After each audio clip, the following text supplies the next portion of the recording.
Hey everybody, welcome to this week's Listen and Learn segment. I have my guest, Mark is Young. He will be talking about being a football coach and a coach period for basketball, community sports for years. So he will be representing for the athletics department and multiple communities. Hey Mark, how you doing? What's up, B? How you doing?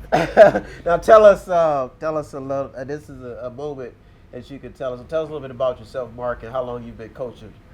I've been coaching. I put it like this: I've been teaching. It's not coaching; it's teaching. Yeah. More so. I started out at the age of 18 years old, fresh out of high school. Yeah. My oldest nephew, Michael Favors, he was playing Little League football, and I played sports at school. And he's like, come watch me play." So I did on a Saturday. I went down to Vonnie Rogers. That's when Vonnie Rogers was one of the most popular leagues around here. Everybody played there, and stuff. And I went down there on Saturday after work. I went and watched him, and he was fun. It was fun, and I was like, man. I said, well, you know how you see something and it don't look right. Yeah. I say, well, why he got all these big guys on one side and all the little guys on? Because the team was just running right at the little guys, and they were just smashing them. Yeah. So the next time I went to practice, and Reg Miller was the coach of the Youngstown Little Penguins. Him, Chester Nelms, and it was just great guys back then. You had Van Darling, you had Rick Blackshear, Wilbur Drayton, Coach Floyd, Fred Floyd. It was just guys back then that really, was really into it. And I said, man, these guys is really, putting into it. So, I went to practice, and Chester Nelms seen me, and he was like, "Who are you?" And I said, "My nephew is Michael Favors." He said, "Oh my," he said, "that kid's good." I said, "Okay." I said, "Yeah." I said, "I didn't know it was the first time me seeing him." Yeah. So Chester said, "Well, come down and pay attention." So I said, "Ask the question," because I'll teach the kids that the dumbest question is the one not to ask. Yeah. You ain't gonna find out nothing unless you ask. Yeah.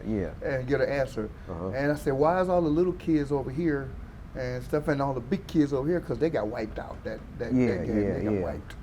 And he said, "You don't think that works?" I said, "No, because you have no balance." But I was taught by, coaches in high school, John Turco, God rest his soul. He was one of our coaches at D-Ran High. And, he was a disciplinarian, but he was very smart. And he really instilled in us the values of playing football. Yeah. And so that kind of stuck with me, a long time, being in coaching. And that's how you got into coaching. Yeah, by my nephew getting me down there with the Youngstown. So you've been in it for 30-something years. Now tell us that you've coached a lot of athletes. You talk about the Claret family, the West family, the Sherman family, the Brady families, and probably a long line. Well, now, go ahead. Before you, when you say the Claret family, I want to clarify one thing. I've been knowing the Claret's family, Marcus, Maurice, and Michael, and their mother and father. I knew. They used to go to a daycare called ABC Corral. Yeah. And this is where I met the Clarets. Yeah. And they used to stay right there on Overland and stuff. We used to pick them up every day. Me and Arthur Vines, we used to, daycare through summer. And that's where I met them at. I didn't know anything of, like I said, I hadn't got into football yet at that time and stuff. When I finally did see them as playing football is when I started coaching with the Penguins. Yeah. With the likes of Reginald Blair, Anthony Capone, you know what I mean? And, and I seen them, I said, hey, I used to take those guys, we used to pick those guys up at daycare and stuff, and them guys was phenomenal then. They were coachable then. They were coachable then, you know what I mean? They were, and now, they be possible. You got the Lampkin family, even your own Young family. So you got a long list. Now, this is what I can say about you, Mark, and this is why whatever voice said get Mark on the show and talk to him. When I first started playing sports, I had just been introduced, and And this is what I'll tell everybody out there, because this is what I thought was unique about your coaching ability, is that I was not very offensively inclined yet. Right. And I was very good at defense. And one thing I remember is you would say, this is probably one of the things I'd never heard, because every time I'd been on teams, they would not, they didn't take the time to develop or try to teach, like you said. So Mark said, get West, put him in. And I never heard that, especially playing basketball, because you have coached basketball too. And we actually won a title that year with the Elks. I never forget it. Well, it was the year before, Yeah. like you stated, the two sorriest teams in the league at the time, it was the JJC league. Yeah. And you had your top teams, and you had your teams that everybody, like, when they played them, it's like, oh, we're gonna beat up on them. Yeah, yeah. Me, I'm somewhat of an underdog. When I see, things, kids or anything getting beat up on and stuff like that, and if I can make a difference, all I need is a chance. Yeah, yeah. Okay, and that's, like I said, when I seen that, I said, okay. I said next year I'm gonna get into this. And I sought out, they sought me out, put like this, God put us together, me and Wanda Grant. Yeah, Okay, yeah. Wanda Grant, All-American for YSU. She was phenomenal. Yeah, I played with her. I think I played with her. Beautiful person and stuff. Love her. I love her to this day. I haven't seen her, but Wanda Grant, she said, Mark, let's do it. And we stepped in and stuff, and she said, you got it. She said, you got it next year and stuff, but I'll be there if you need me. And so that's what made me go get two. I sought out the kids that was on that one team and sought out the kids that was on the team. I said, okay, now I'm gonna put y'all together. Yeah. I say, and the main thing that I wanted to do was have you guys gel as a family. Y'all had to trust one another. Yeah. You know what I mean? And coaches, sometime today, I might ruffle little feathers when I say this, but you know what I mean? I speak how I feel.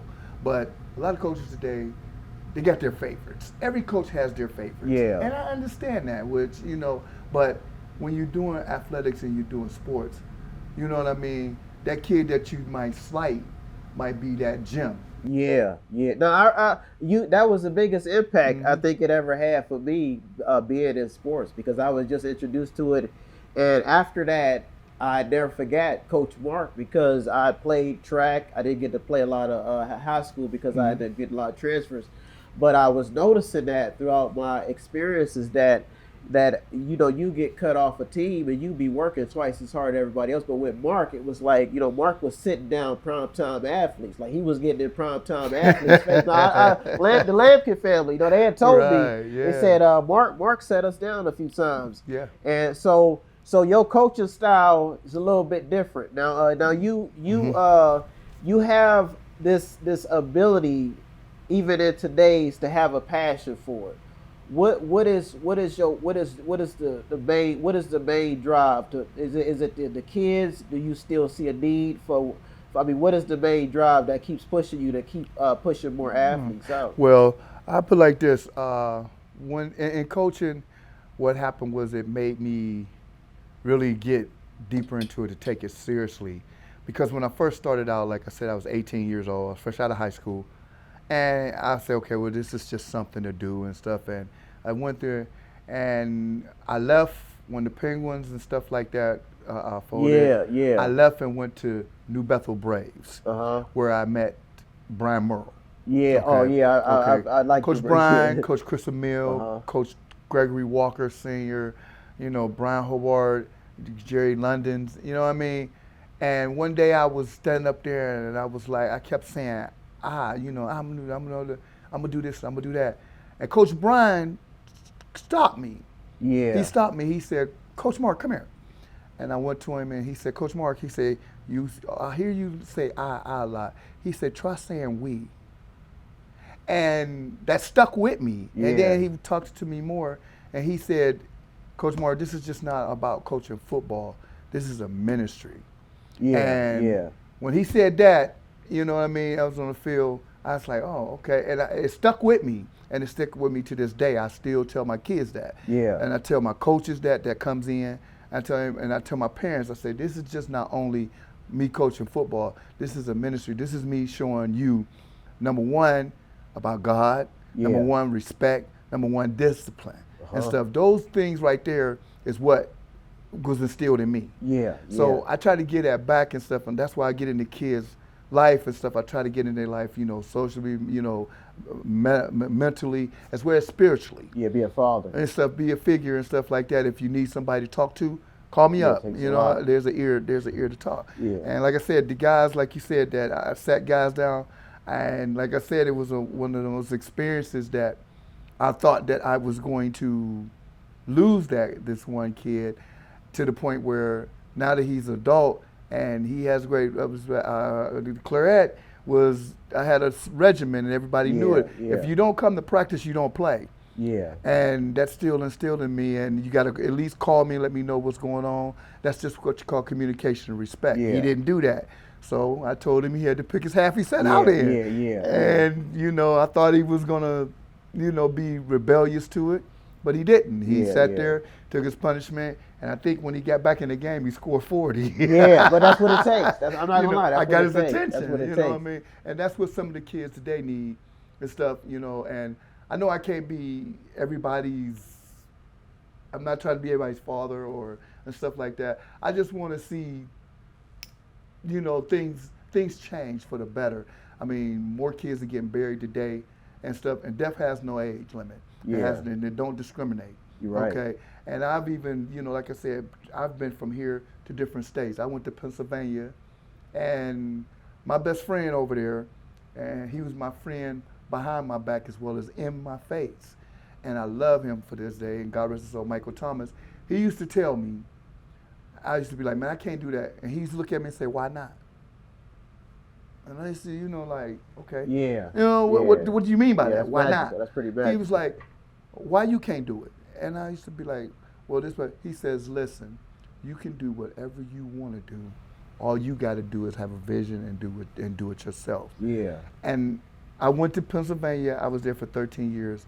And me, Cleve Raxter, and Jimmy Miller, we built our organization from the ground up. We had nothing.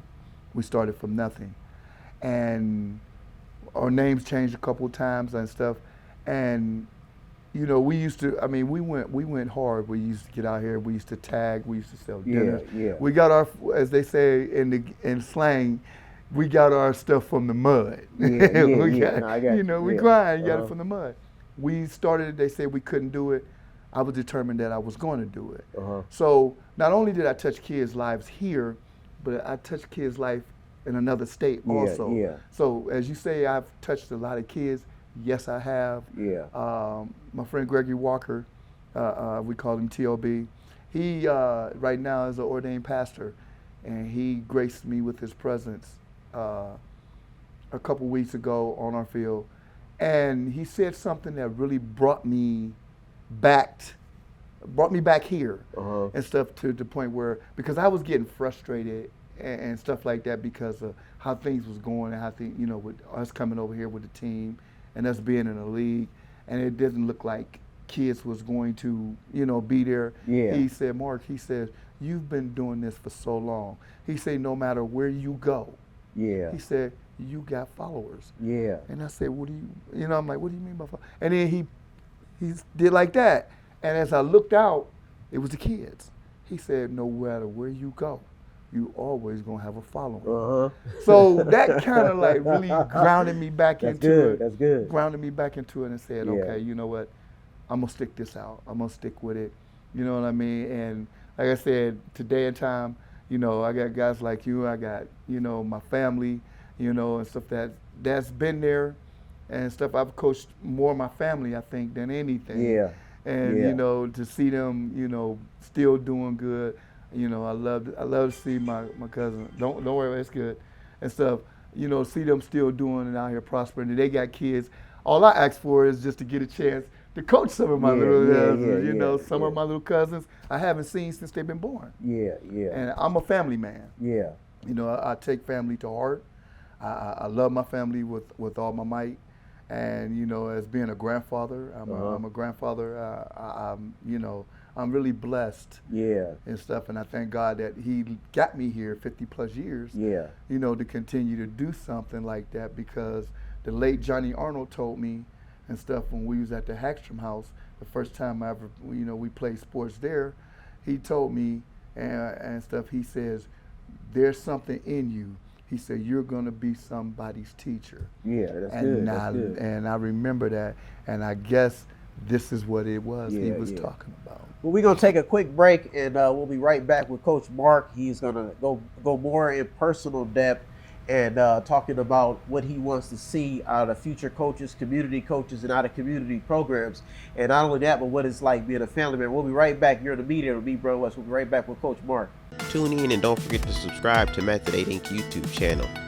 You can also watch free public entertainment. And don't forget to show some support by visiting www.method8inc.com by buying something, clicking something, watching something, or just reading something. You can also sponsor a program as well. That's www.method8inc.com. Buy stuff, watch stuff, or read stuff. What does Method8inc.com Media Center have that I need? Small prints, event consulting, photography, business consulting, technical consulting, entertainment consulting, fundraising advice, event videography, movies, news, publishing, media, books, entertainment, acting, broadcasting, public relations, access to the visual and performing arts, ink and black ink refills, audio recording, graphic design, theater, minor computer and cell phone repair, and they're located at 5648 Market Street in Boardman, Ohio from 10 a.m. until 6 p.m. every Monday through Friday. The list goes on and on. Method8inc.com. Buy stuff, watch stuff, or read stuff. Oh yeah! And yes, we are chipmunks.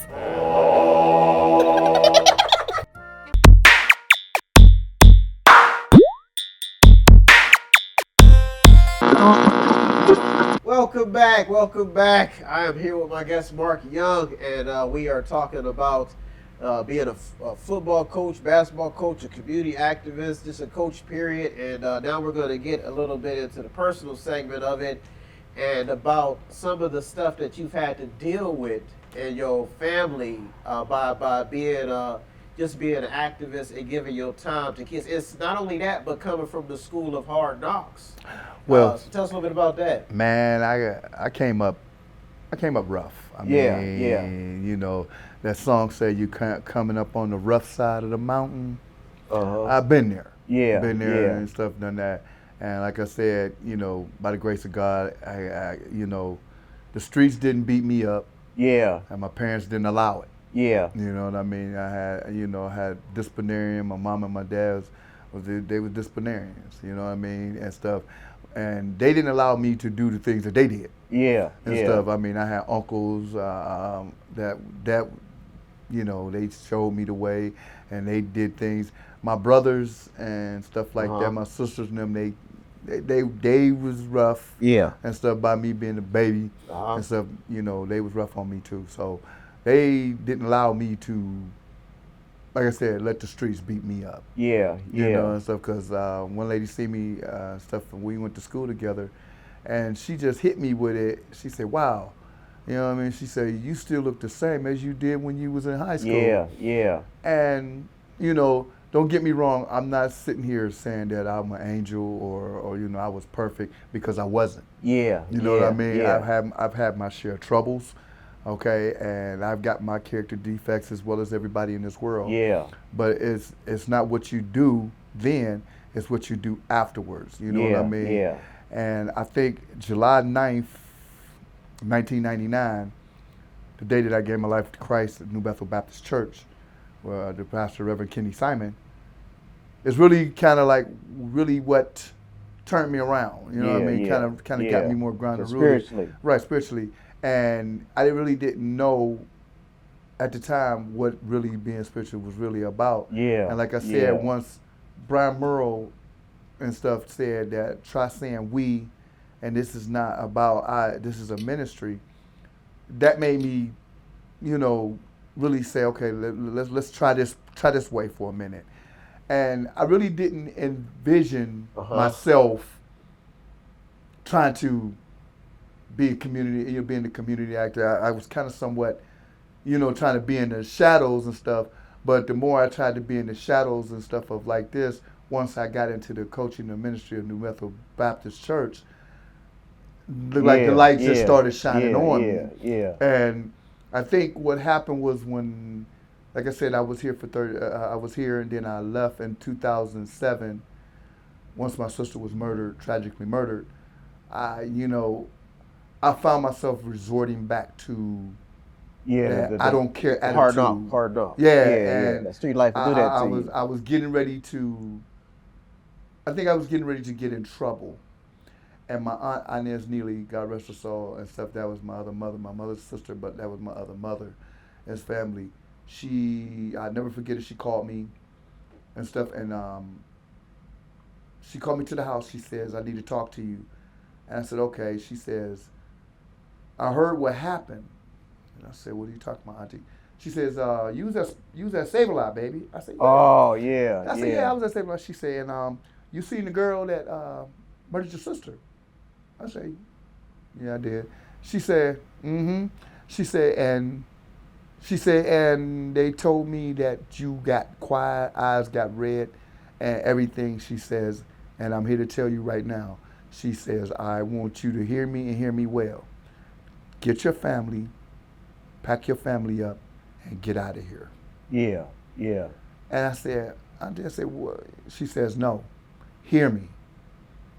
And I left right there and there. 2007, I left, and I went to Sharon, Pennsylvania. Yeah, We were Sharon, Pennsylvania. And I went to PA.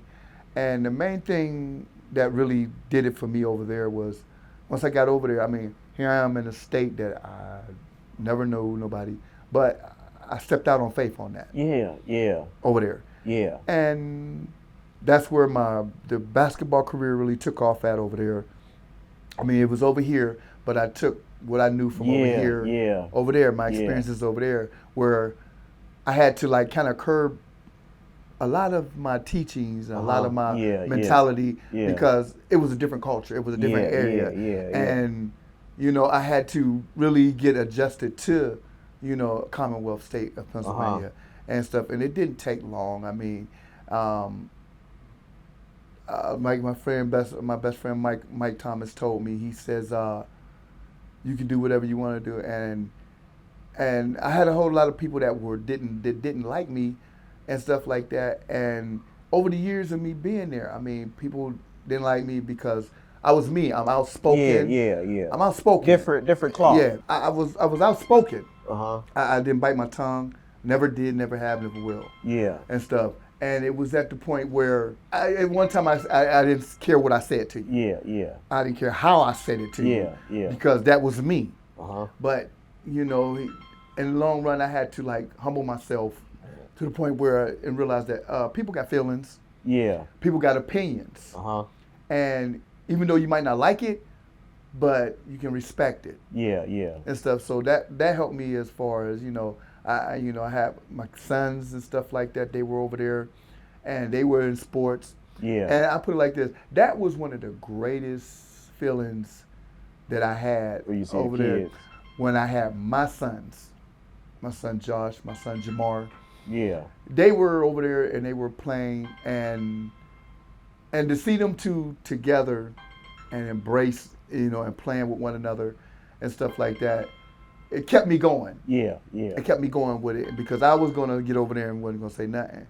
Well, after they, I watched them and I got a chance to meet great people over there like Coach Samuels. Okay, Jared Samuels was a great coach over there. Yeah. And I used to pick his brain for things and stuff. And I used to watch him coach, Pharaoh Steelers and stuff. Yeah. You had Coach House. Yeah. He was the basketball coach over there. Uh-huh. And I used to pick his brain and stuff. Yeah. And what I used to do is like, people, you take a little bit and you put it in here and you take a little bit from there. And so just something positive that I did. Yeah. And I implemented it here, implemented it there, implemented it as I went on. And it's natural ability. Right. And now I got a thing where I tell the kids that Coach Jared's favorite saying was he would tell the kids, no plays off. Yeah. And I used to wonder what that meant. And then I picked his brain about it, he said, when you say no plays off, that means you tell the kids you don't play every down, you play every second. Yeah, every second. Every That's second good. Of that. And Coach House, I mean, I did a lot of traveling and stuff. Like I said, my son plays sports. You have Bill Dungy, that's the head coach of Hermitage program right now. I mean, Hickory program right now. He took over, and they really took off. So these type of guys and stuff, and people that I've known and stuff, and they really, put me on the map there. Helped me get things established. Coach Jerry Samuels was really instrumental, and when I started the first football team over there, which was the Valley Titans, we started. And he had a staff, and he was just also professional. I loved it.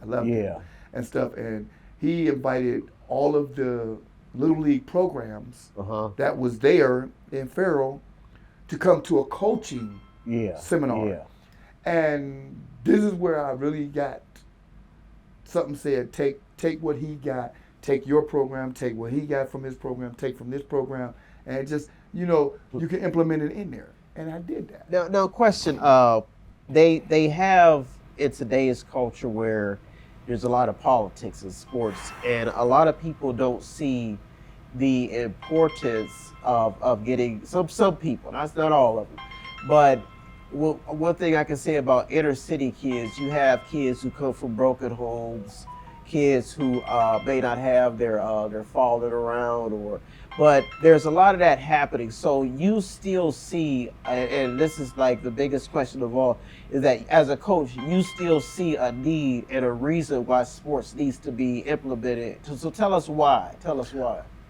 I put it like this: with sports, some kids escape. That's their getaway. And stuff.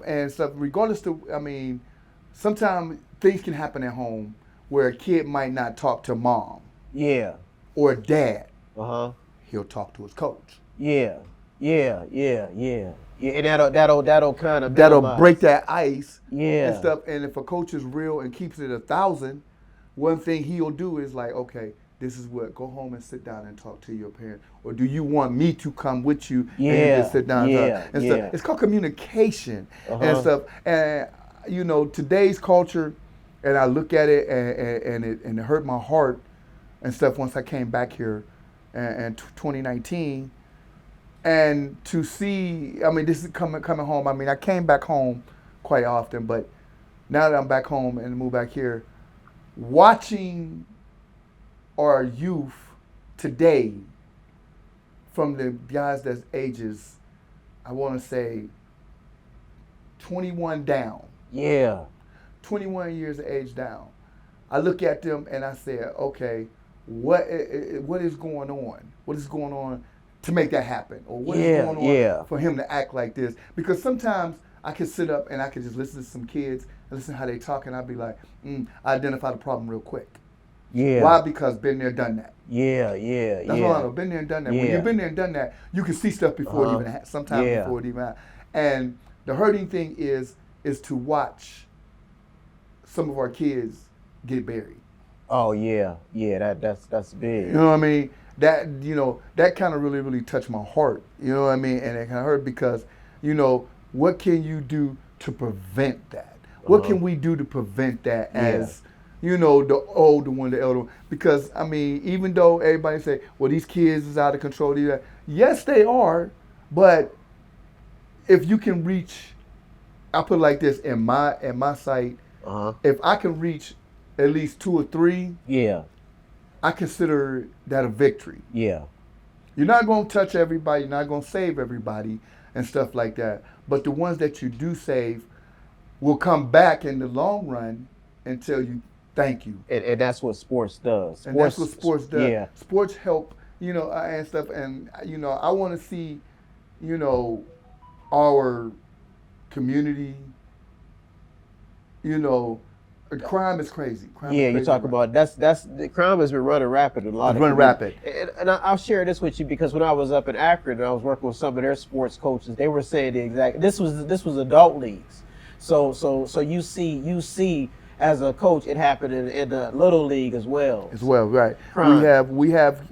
I put it like this: when you got kids at a function and stuff, and I've been experienced it. And you got the adults that will bring something from the streets to the kids function, that's bad. Yeah. That's bad. Yeah. You know what I mean? Because our kids are innocent. They're already subjected enough to bad things that happening, or you never know what they see around their houses or whether you see around their neighborhood. They see enough negativity there. Yeah. They don't need to have anything added to it. Yeah. You know what I mean? And stuff like that. And I have a thing where I see a lot of kids that, a lot of teenagers and stuff that go around here.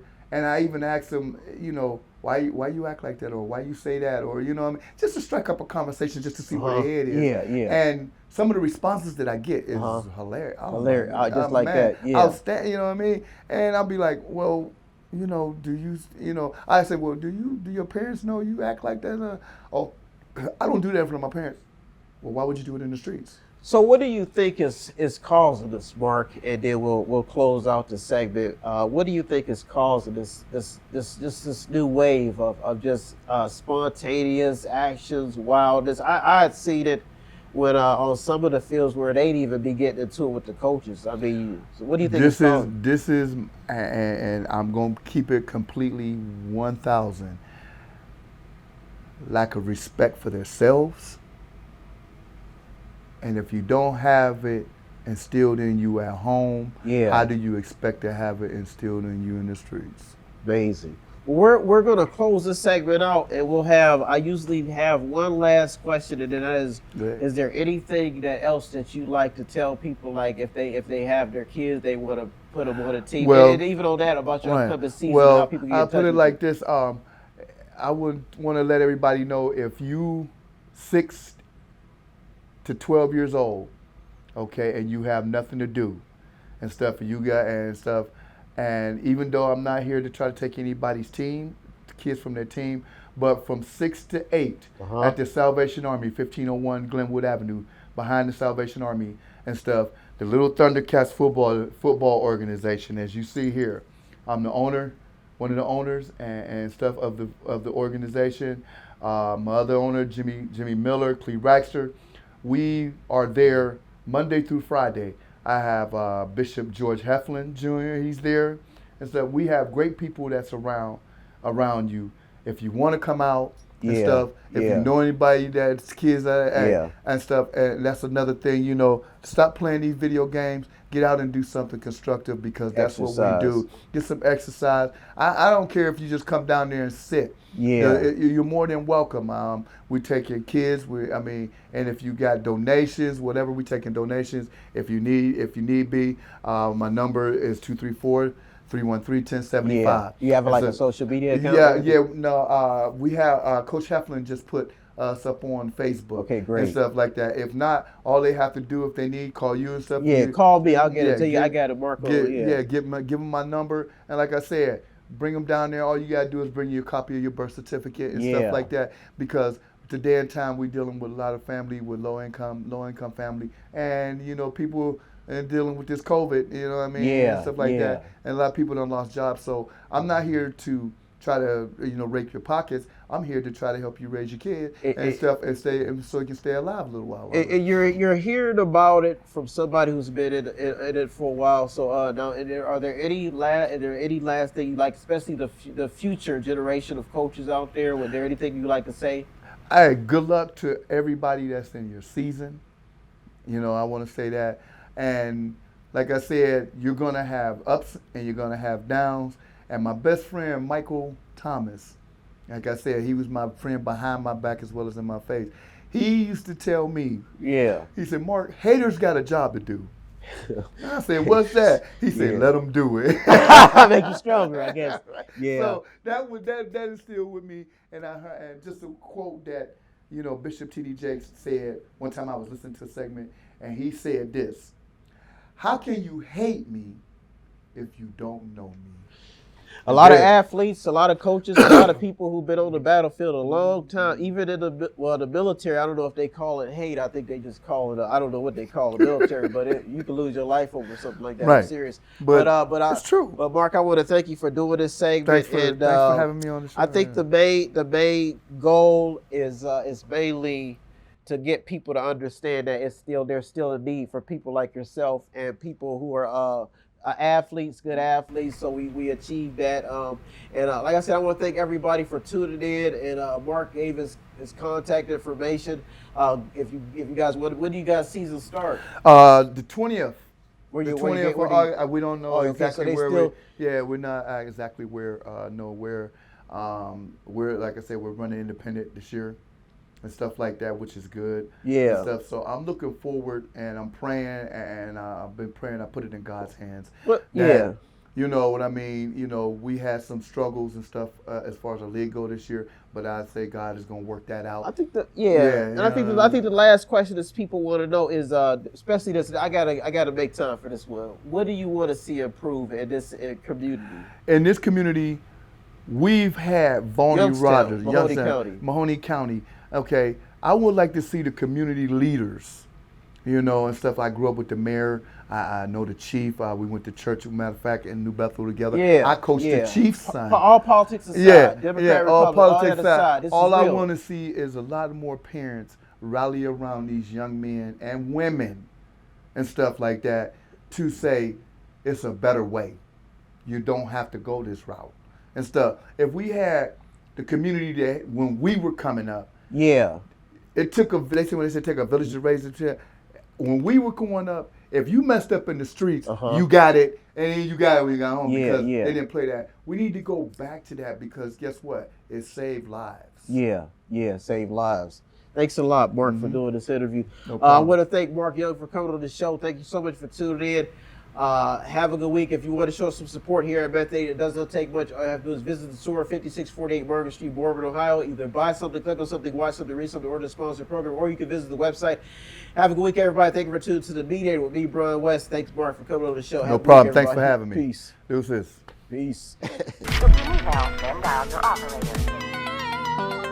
Have no fear, fellow citizens. The Mediator